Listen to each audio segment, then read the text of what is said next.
Hello again. Today I'm going to be doing something very stereotypical of me. As a film student, it is my God-given right to tell people how much I love films and geek out about films a lot. So today I'm going to be doing my favourite films so far. There are lots of films that I could watch in the future and be more in love with them than I do these films, but these are my current favourite films. So the film I'm starting off with is I, Tonya, which is a 2018 biographical film directed by Craig Gillespie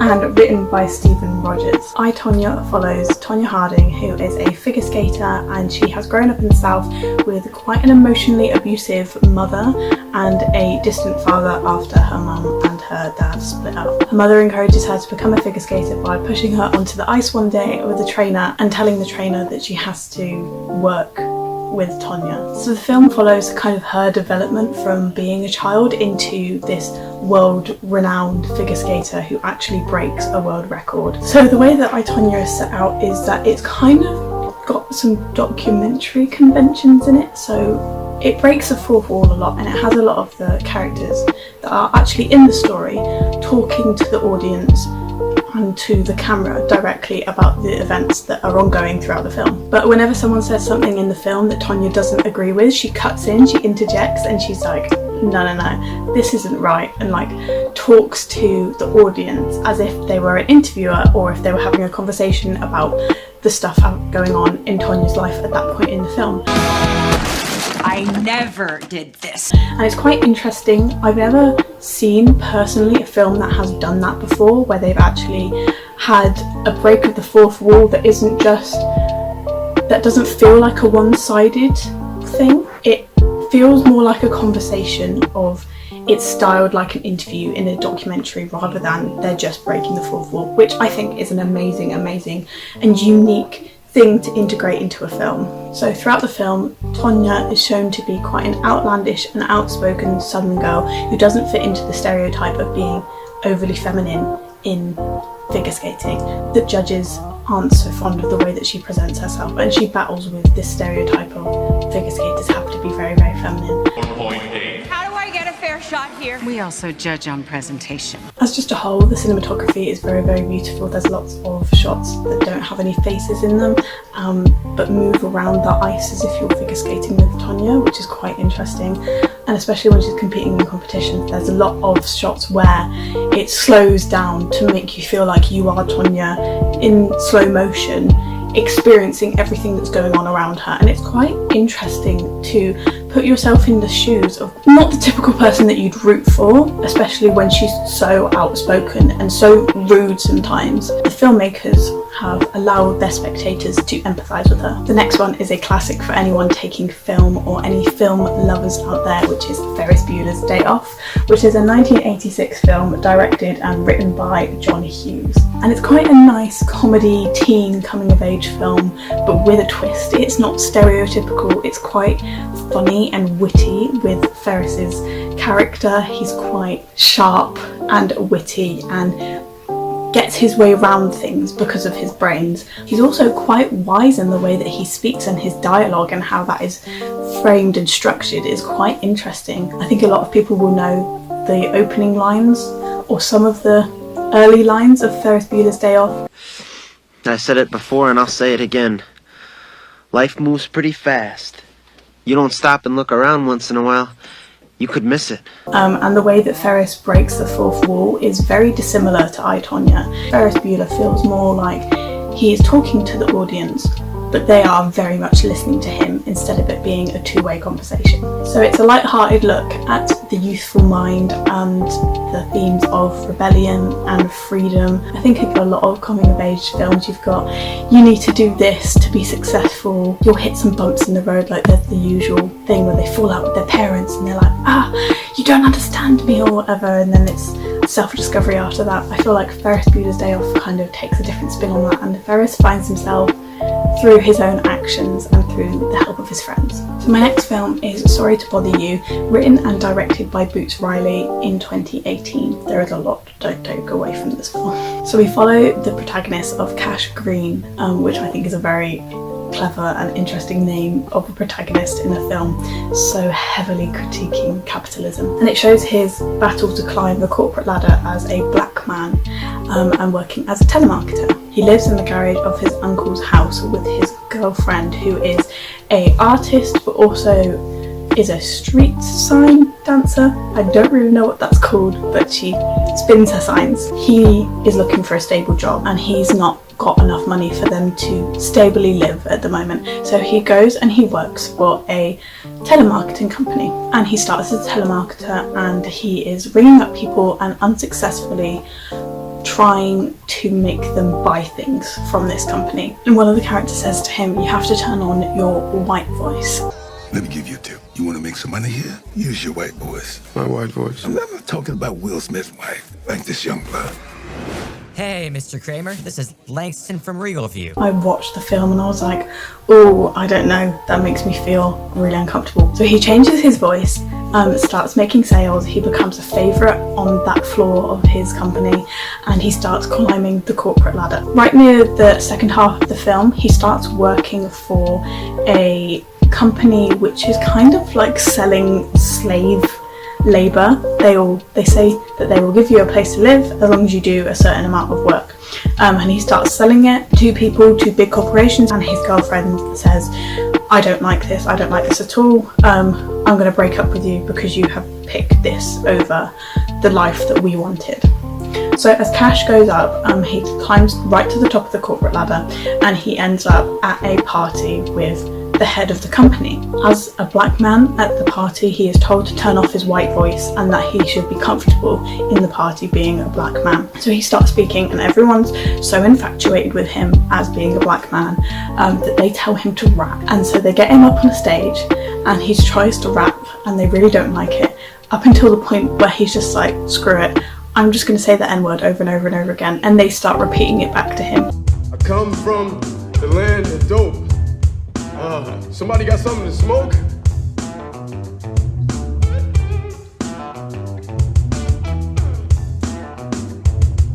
Nigga shit, nigga shit, nigga shit, nigga shit, nigga shit, nigga shit, nigga shit. Nigga shit, nigga shit, nigga shit, nigga shit, nigga shit. It's really, really haunting in the way that it's like, it makes me uncomfortable as the person I am, but such a critique on people, the racism that's going on in the world at the moment. At the end of this party, Cash is invited to go and speak to the head of the company, and he has a meeting with him and he finds out some big corruption at the top of the company.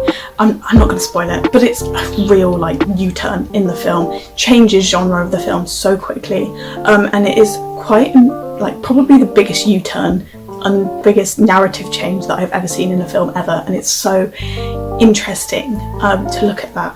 But such a big critique on capitalism and racism and economic and political systems and how they work, and it's just, I love it. But it's a dark comedy that borders with uncomfortable commentary, so it's quite funny in some areas, but also funny that it makes you feel uncomfortable that you're laughing at it.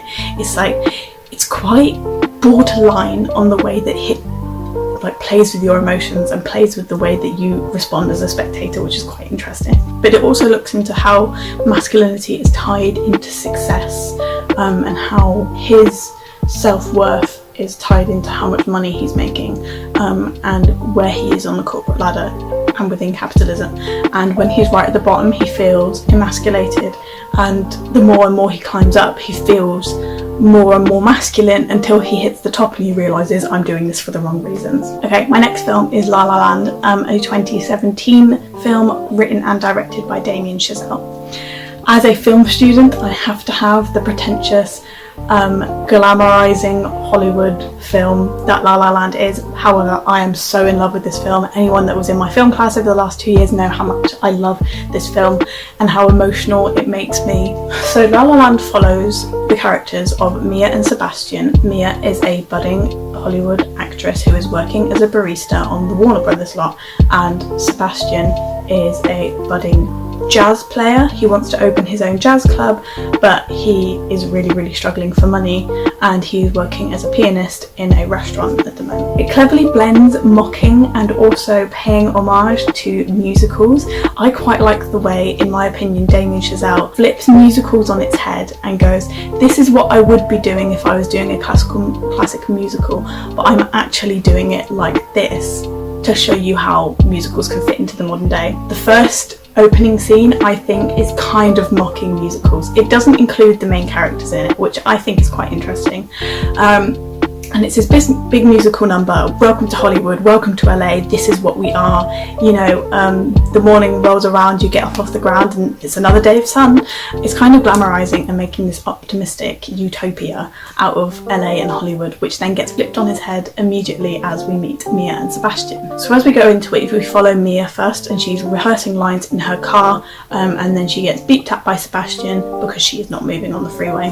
And then we watch her go into auditions, which she fails for. She goes back and she lives with her friends, and she is then invited to a Hollywood party with her friends. She goes, she really doesn't like it. She walks home because her car is towed, and then she walks into the restaurant where Sebastian is. It goes straight back to the start of the film from Sebastian's perspective, which I quite like as a narrative structure, showing how the two characters experience up until this point in a different way. I'm not going to go too much into it just because I think the story speaks to itself, and their character development is just amazing, and Emma Stone and Ryan Gosling do such an amazing job of playing these two very different personas who kind of blend together in a really nice and almost musical way. Near the end of the film, the two are made to choose between their passions and their love for each other, and how you can't have both, and it's hard to balance the work versus the love life within the scope and within the realm of LA and Hollywood. This is very much shown in the argument scene halfway through the film, where Sebastian comes home from his tour to surprise Mia, and they end up in an argument, and he starts having a go at her for being an actress, and she starts having a go at him for being an artist and travelling so much. Ryan Gosling delivers such a harsh line to her, which cuts out the music, the jazz music in the background, and cuts off all this background that has been in the film of it being musical and this amazing romantic euphoric place of LA, and cuts it off to show this is the harsh reality that not everything fits into place and not everything works. I mean, I'm finally in something that people enjoy. Since when do Just you 'cause I care don't enjoy it about doesn't being matter. liked? Why do you care so much about being liked? You're an actress. What are you talking about?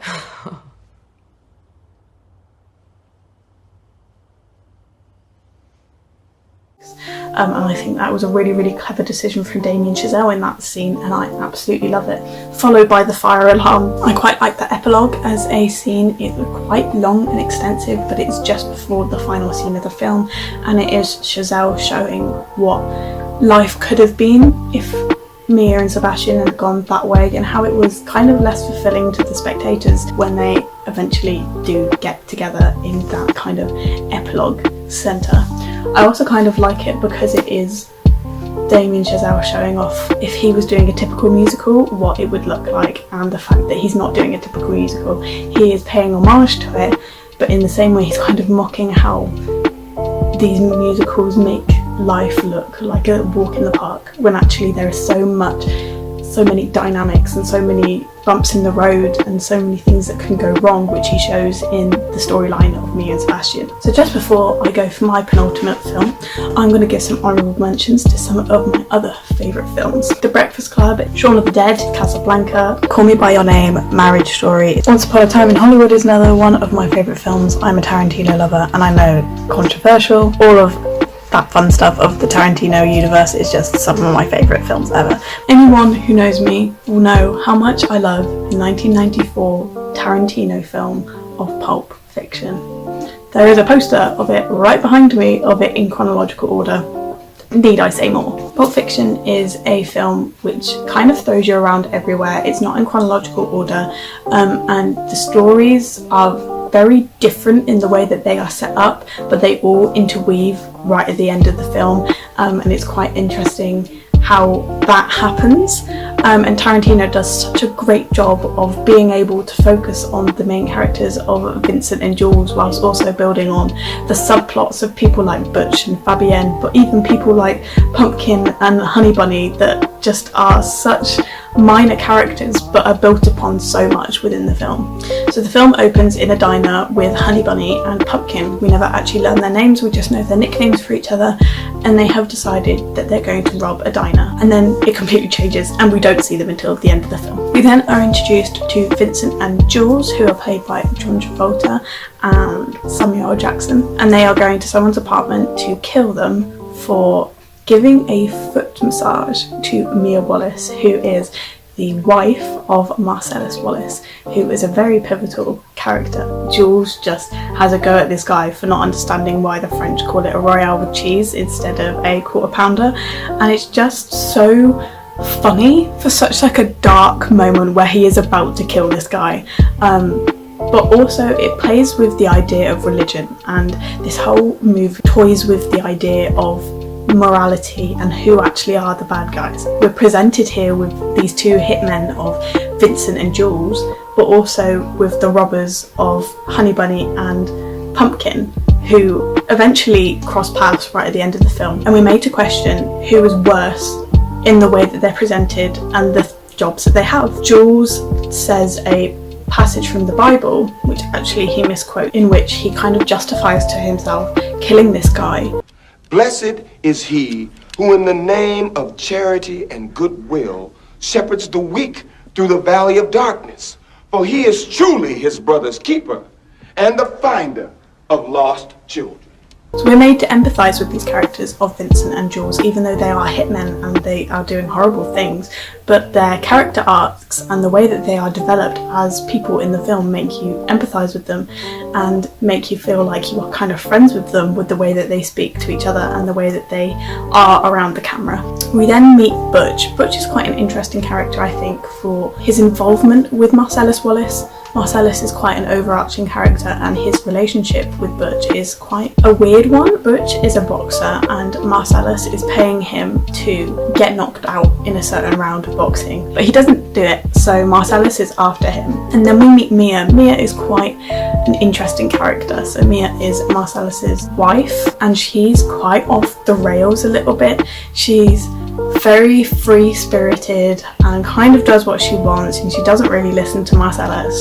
So she's having kind of like a dinner date with Vincent at Jack Rabbit Slim's. They get into this really weird dance contest, which is kind of really nice in its simplicity, in the way that it's just them dancing. And then immediately after we go into Mia's overdose scene, which is very high-paced and very scary and keeps you on the edge of your seat in the way that Mia overdoses and has to have adrenaline pumped into her by Vincent's drug dealer. It toys with narrative conventions and experimentalism while interweaving religion and societal debates.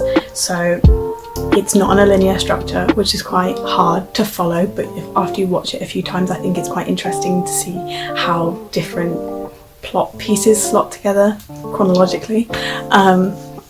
But also looks into religion through Jules, but also societal debates, especially as Marcellus is this overarching omniscient figure who kind of controls all parts of this plot. How these different people slot together is all with the overarching power of Marcellus, who we actually don't meet up until I think Butch accidentally runs him over and then he ends up getting raped in the back of a store, and it's just, I quite like the mystery of the briefcase. There is this whole big thing about Marcellus wanting this briefcase back, and we never actually find out what is in the briefcase, except we see that there's a yellow glowing golden light, and whenever someone sees it they're like, oh my gosh, like where did you find this? And it's quite an interesting thing of we never actually find out what's in the briefcase. It's just a huge big plot narrative point that they have to protect this briefcase at all costs. So that's all my favourite films currently. I would recommend all of these films to anyone that is an avid film watcher, especially to people who know me, who want to understand some of the references that I make, because oh my god, do I make a lot of Pulp Fiction references? Yes I do. I hope you enjoyed, and I will see you next time.